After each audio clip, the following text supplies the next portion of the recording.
씨도 어머니한테 잘하지. 왜냐면은 그 남편한테도 뭐 이렇게 아이들한테도 이렇게 되는 것처럼 어머니한테도 이렇게 저는 어머님한테는 잘 안 되더라고요. 진짜? 그러니까 어머님이 정말 되게 패셔너블하세요. 그래서 이제 뭔가 시계도 되게 예쁜데 어머니 시계 너무 예뻐요라는 말이 여기까지 나오는데 혹시 제가 달라는 걸까라는 생각을 하실까 봐 제가 노파심의 말을 계속 닫게 되더라고요. 그래서 저는 남편 앞에서는 정말 하고 싶은 말 너무 다 하는데 어머님 앞에서는 너무 조심하다 보니까 이게 정말 어머님이랑 둘이 있을 때 주로 어머님의 예전에 뭐 어떻게 사셨는지 그런 얘기를 듣는 쪽이고 제 얘기를 거의 못 하게 되더라고요. 오히려. 그래서 제가 이중생활이 몸에 뱄다고 했잖아요. 그래서 이게 없이 깨버렸으면 괜찮았을 텐데 지금도 어머님이랑 이렇게 만나면 너무 서먹한 거예요. 그래서 빨리 볼일만 보고 애들 핑계 대고 저 빨리 갈게요. 어머니 죄송해요. 그러고 나오는데 예의는 항상 차리지만 뭔가 바라면 나도 속마음을 이렇게 터놓고 얘기하고 싶은데 혹시 오해하실까?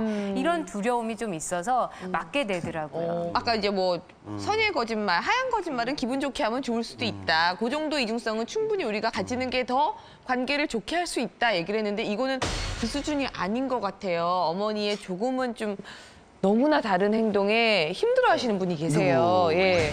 안녕하세요. 농객분? 네. 안녕하세요. 예. 어머니가 좀 많이 달라지셨어요?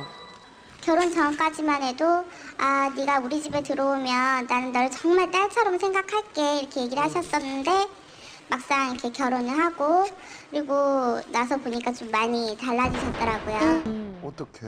제가 임신 초기부터 이제 막달까지 계속 유산기가 있었거든요. 네. 근데 저희 시댁이 그 종손이에요. 종손을 독자다 보니까 제사를 어머니 혼자서 하셨었는데 이제 제가 결혼을 하고 이제 새벽 5시에 저희가 제사 준비를 하거든요. 그러니까 저희 신랑한테 며칠 전부터 계속 전화를 하셔서 5시에 꼭 집에 와서 음식을 해야 된다고 계속 전화를 하셨던 거예요.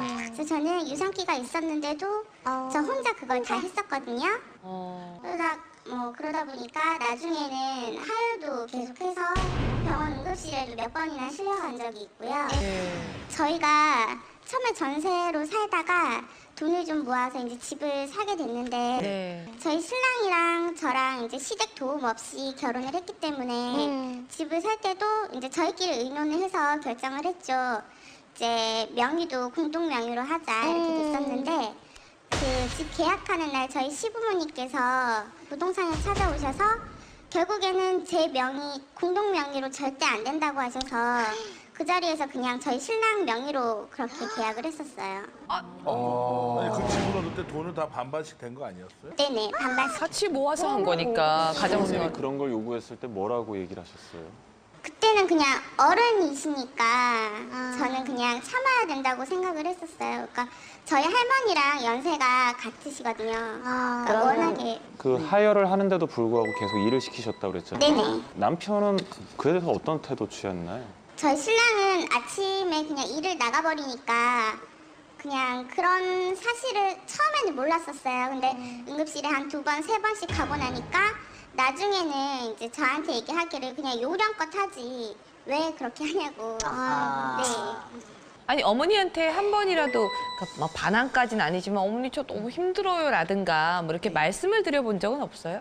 그러니까 저도 워낙에 어른이셔서 저도 또 어리고 하니까 제가 그렇게 얘기하는 게 너무 건방져 보인다고 생각을 해서 계속 참고 참았죠. 근데 임신 막달에 너무 위험한 상황까지 가고 나서는 제가 얘기를 한 번 한 적은 있어요. 너무 힘들다고. 근데 어머니께서는 그냥 나는 옛날에 더 심했다. 옛날에 그렇게 얘기하시더라고요. 결혼 몇 년 차세요? 지금 4년 됐습니다. 아니 근데 갑자기 왜 그 딸처럼 대해주시겠다고 하던 분이 갑자기 변한 데는 그러니까 그전에는 저희가 혼인신고를 안 하고 있었어요. 그러니까 저도 나중에 이제 얼마 전에 들은 얘기긴 한데 혼인신고를 안 했을 때는 이제 집안 친척분들한테 얘가 살다가 언제든지 나갈 수도 있지 않냐 이렇게 얘기를 하셨대요. 근데 임신을 하고 혼인 신고를 하고 나서는 이제 우리 집 많이 바뀌셨죠. 네. 어머, 이게 뭐지? 어. 다들 하는 얘기인데 뭐 시어머니가 딸처럼 돼야겠다. 그리고 뭐 며느리가 어머니처럼 모실게요라는 거는 있을 수가 없는 일이고 해서도 안 되는 맞아요. 얘기고요. 해서 안 그렇게 되는 말씀하시는 분 치고 화목하게 잘 사는 분 별로 못 본 것 같아요. 오히려 위험한 발언 같아요. 나는 그런 사회 것들이. 볼 때 맨날 새로운 딸을 얻으셨으니 그런 꼭 거 하면 안 알아주세요. 돼요. 절대 안 철저한 안 돼요. 그런 얘기 하지 마세요. 철저한 며느리가 될 겁니다. 안방에 가면은 시어머니 말이 옳고 거는 방에 들어가면 며느리 말이 옳다고 지금 이분 말씀만 듣고서는 잘 판단은 안 가. 또 들어보고 같이 그래봐야 하는데 일단 아기를 가졌는데 하혈을 하고 병원에 갔다 왔는데도 일을 계속 시켰다는 건 그 얘기는 좀 듣기가 정말 민망하네요. 공감이 시어머니가 정말 다 아픔이. 죽게 되셨지 않았으면 그러니까요. 그리고 시어머니가 아프면은 누가 아프면은 제사 안 모시는 거예요. 제가 볼 때는 어머니는 전형적인 19세기형 어머니에서 못 벗어나시는 거고 며느리는 21세기 며느리인데 결혼 생활이 4년을 견디셨으면 이제는 진심을 털어놓으실 수 있는 자격이 있다고 생각이 들어요. 곧바로 반항하신 게 아니라 4년 내내 제사 다 참석하시고 했으면 어머니 제가 이제 남의 식구가 아니고 이 집 가족이고 4년 동안 했기 때문에 이제 어머니가 좀 하셨던 것들을 좀 벗어났으면 좋겠습니다. 라고 얘기를 하고 부모님과 상의할 필요 없이 집은 지금 공동명의로 바꿔놓으시면 돼요. 근데 그게 지원군이 있어야 돼요. 이혜정 마담님은 아버님이 있었고 네, 그랬는데 그럼요. 예를 들어서 지금 우리 지원군이 농객분은 있어요. 어딘가 쳐다볼 때가 예를 들어서 남편이 지원군이 돼주면 모르는데 어머니 제가 그랬으면 좋겠습니다. 아니요, 할 때 남편이랑 그래야 같이 돼요. 가서 얘기를 해야 되고요. 남편을 먼저 고 삶아야지. 어? 남편을 잘 고 삶으면 모든 게 다 그냥 프리패스로 넘어간다고. 그렇기 때문에 난 첫째 남편을 설득하는 게 제일 빠를 것 같아. 남편이 도와줘요. 예, 남편이 아니면 도와줘요. 진짜 아파서 이렇게 저 하혈로 쓰러지기 전에 이혜정 선생님이 보이셔주던 손을 손떨기 연기. 떨면서 어지러워요. 이걸 해주세요. 사인을 주세요. 내가 힘들다는 거. 괜히 막 설거지 하다가도 저도 맨날 괜히 그릇 하나씩 깨고 그러니까 다시는 안 시키시더라고요. 그런 식으로. 중국 가져가지고 그 8월에 났는데 그때가 이제 8월 6일 날 났어요. 근데 잊어버리지도 않아. 7월 14일이니까 만삭이잖아요. 근데 이제 그날 저녁에 막 이렇게 청소를 걸레 들고 이제 어른들 오실 시간이 돼서 걸레를 막 하다 힘이 들어서 이렇게 좀 눕는다고 누게 걸레를 들고 잠이 드는 거예요. 쓰러진 것처럼. 만삭이. 근데 어머. 그땐 열쇠 키잖아요. 근데 띵동띵동해도 제가 모르고 식탁 옆에서 이렇게 닦고 있다가 또 위치도 식탁 옆에 한 거예요. 딱 자고 있었어요. 근데 문을 탁 열고 들어오시는 소리 깨야지 이렇게 했는데 벌써 아버님이 얘 왜 이러고 있어? 얘 왜 막 이러시는데 제가 차마 눈을 뜰 수가 없어서 정말 뭔지 알겠어. 야. 차마 못 벌떡 일어나면 얼마나 무한하게 저도 거는. 무한하지만 그래서 제가 있어요, 아버님. 그냥 이렇게 있었는데 아버님이 아가 그래서 내가 이렇게 놀라서 깨는 척하면서 아버님 이랬어요. 그랬더니 우리 아버님이 걸레를 손에 이렇게 쥐고 있었는 거예요. 그러니까 왜 걸레질 시켰냐고. 아줌마 어떡하고 애 걸레질 시켰냐고. 어머니를 또 잡들이를 하시는 거예요. 어머니가 그때 저한테 그러시는 거예요. 누가 너더러 이렇게 일을 하라고 그랬느냐고. 힘들면 힘들다고 말을 해야 될 거 아니냐고. 그러니까 저는 의도하지 않은 기절이 된 거죠. 이렇게 어떻게 보면 내숭이고 여우집 같은 이중성은 그냥 뭐 시어머님만 조금 당황하셨을 뿐이지 해피엔딩이 되는데 더 무서운 이중성은 약하고 그런데도 꿋꿋한 척 견디고 있다가 예, 할 수 있습니다. 제가 할게요. 네, 괜찮습니다 하다가 마지막에. 본인도 쓰러지고 남편도 황당하고 시댁 부모님들도 굉장히 그런 경우 굉장히 많아요. 그래, 그것도 이중성이다, 그렇죠? 표현 하나도 안 하고 감정 표현 없이 아유, 무슨 무서워. 얘기도 다 듣고 있다가 조용히 나중에 큰일 나는 분들 많거든요. 그게 제 스타일인 것 같아요. 아, 네. 저는 10년 동안 어머님이 저를 보시는 동안 얜 안 아프네, 얜 너무 건강하네. 근데 애를 새 키우면서 안 아플 수가 없는데 정신력으로 어머니 앞에서만 가면 저는 이렇게 앉았다가 일어나면 한참 좀 어지러워서 벽을 짚고 서 있어야 돼요. 근데 네. 시댁만 가면 그게 없어지는 거예요. 얼마나 제가 정신을 차리고 가면.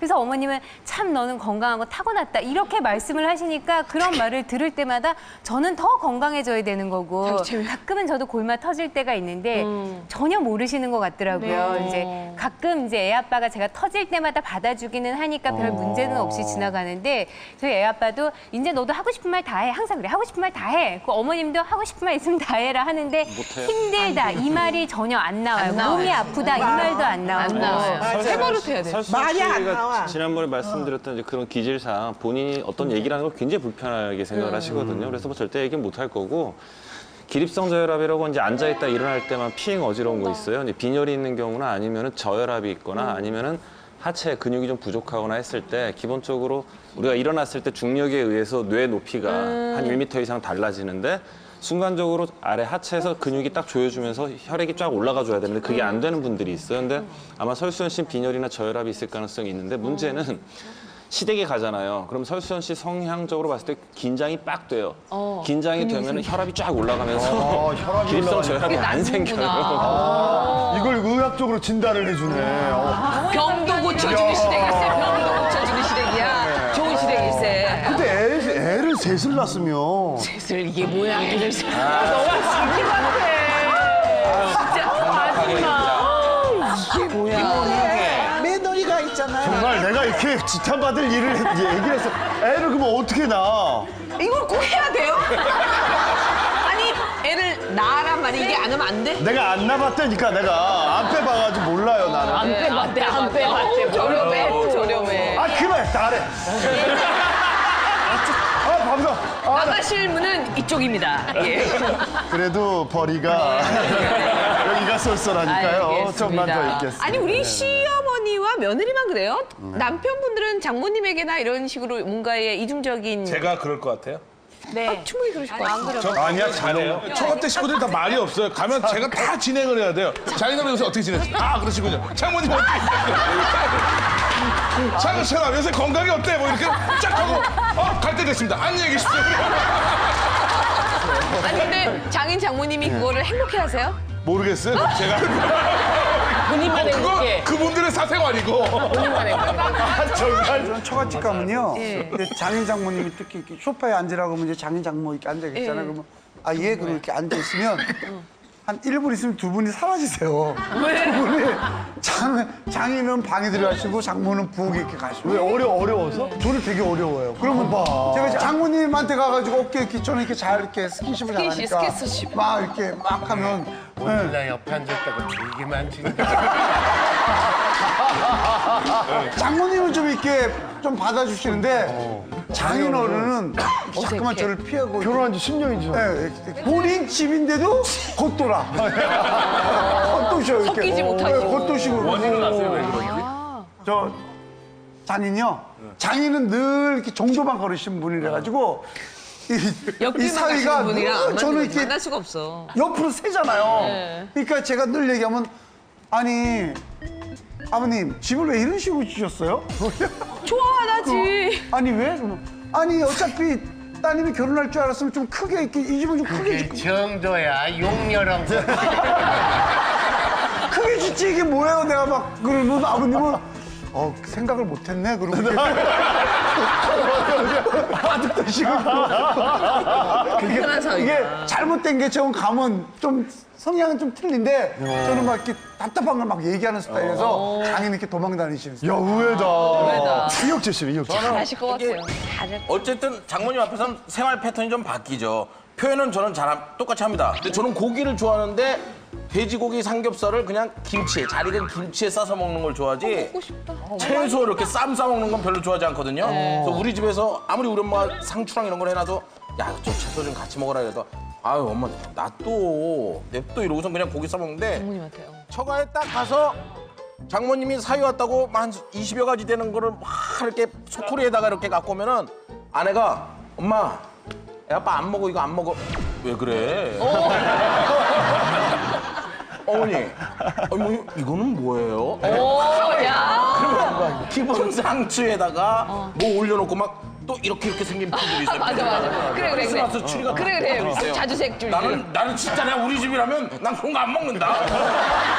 왜냐면 고기 맛을 얘네들이 다 지워버려. 그런데 막 어머니, 어머, 상추 채소로만 두께가 이만해진다? 나 되게 두렵다. 그게. 아니, 근데 이렇게 좀 장모님이 이렇게 음식을 쫙 차려주고 막 더 먹으라 그러고 이렇게 장모님인데 신혼여행을 한 달이나 갔다 왔는데 엄마가 왔는데 다 배달 음식인 거예요. 우리 동네 분단집, 우리 동네 뭐 어디 치킨, 우리 동네 매운탕. 어머니가 정성껏 알아놓으신 건데 왜 그래? 엄마가 한 건 딱 하나 잡채인데 짜. 그러더니 시차 적응도 안 되고 14시간 타고 왔는데 앉자마자 니 빨리 물어. 왜? 엄마 왜? 그러니까 니 빨리 스스방 빨리 물어. 빨리. 왜? 내 스크린 골프 해야겠다. 내기 아빠 진짜. 애가 이렇게 잠도 못 자고 끌려갖고 36골을 어머니 나이스 샷 이렇게 접대 골프를 치고 와가지고 정말 대단하시다. 이렇게 자더라고요. 대단하시다. 그것도 잘해야지. 예. 자, 오늘 여러 가지 생활에 대해서 얘기를 했네요. 네. 근데 듣가분이 이거 없으면 어떡해? 그때가 피곤하다고 어머니 안 갈래요. 어머니나 가세요. 이렇게 할 수는 없는 거잖아요. 그럼요. 이게 이제 생활이 굴러가게 만드는 게 바로 이중성이기도 합니다.